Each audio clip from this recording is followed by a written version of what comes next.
के बने हुए हैं, दूसरा दिन है, हिंसा को लेकर कुछ और अपडेट, क्या जानकारियां आ रही हैं वहां से? देखिए, हालात की सबसे पहले बात कर ले तो पूरी तरह से इस समय आईटीबीपी जो है वो फ्लैग मार्च कर रही है ले शहर में, अलग अलग इलाकों में।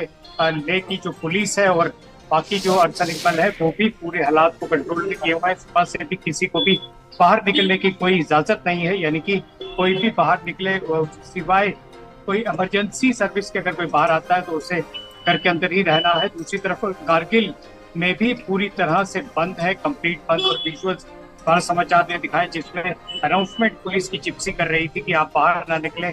यहाँ पर पूरी तरह से जो है वो बीएनएस की तरह 163 और कर्फ्यू जो है वो लगा हुआ है। जहाँ तक सवाल है कि ये हिंसा किस तरह से बढ़ती है और इसके लिए कौन जिम्मेदार है, मैं आपको एक बात बताना चाहूंगा कि LG honourable LG Kavinder Gupta ने अपना जो बयान जारी किया, उन्होंने कहा कि बाहर के कुछ लोग जो है वो आ गए थे बीच में और उन्हें आइडेंटिफाई किया जा रहा है, देखा जा रहा है कि वो कौन लोग थे जिन्होंने यहाँ पर एक पीसफुल प्रोटेस्ट को, एक अनशन को कन्वर्ट किया लोकल लोगों के साथ मिलकर, और उन्होंने ये सारा आगजनी किया। ऐसा आरोप जो है वो ऑनरेबल एलजी लगा रहे हैं। दूसरी तरफ जो लोकल्स हैं, जो स्थानीय डेवलपमेंट हिल काउंसिल के जो काउंसलर्स हैं, उनमें से एक कांग्रेस के काउंसलर है, उन पर एफआईआर दर्ज की गई है।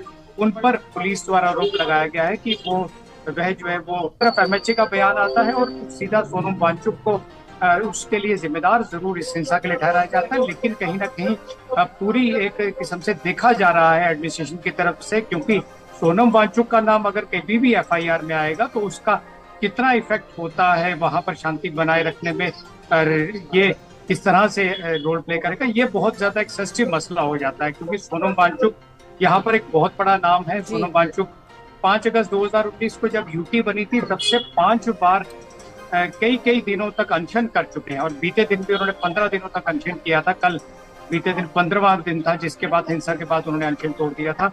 हालांकि सोनम वांगचुक लगातार ये कह रहे हैं कि हम हिंसा के समर्थक नहीं है, पर एमएचए का बयान साफ दिखाई पड़ता है कि सारी गाज जो है वो सोनम वांगचुक पर आने वाले दिनों में गिर सकती है।